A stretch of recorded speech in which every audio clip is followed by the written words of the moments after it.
The final gamble began in the heart of a nebula, where light itself bent under the weight of collapsed stars. The Resolute Dawn slipped through shadows, invisible to all but fate.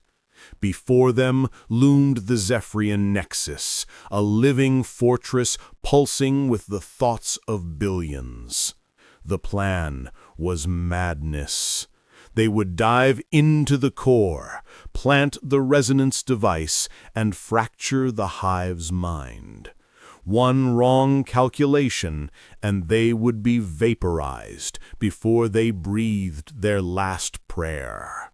As the crew descended, the pilot's voice shook. "We're ghosts already. Let's haunt them properly." The scientist trembled but held steady, calibrating frequencies no human hand was meant to touch. And Elara, her hands tight on the command console, carried every soul of Earth with her. The device ignited. A shiver rippled through the alien fortress. Suddenly, screams erupted across the void. Not human, but alien. The Zephyrian ships twisted on one another, their perfect unity dissolving into chaos. For the first time, the Devourers knew fear. Yet the resonance storm tore at the Resolute Dawn too. Hull plating shattered, alarms blazed, the medic cried out in pain as fire roared through the corridors. The ship was dying, but Elara stood firm, eyes burning with the light of a species that refused to fade.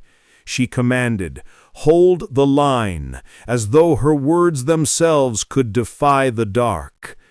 When the storm subsided, silence fell across the stars.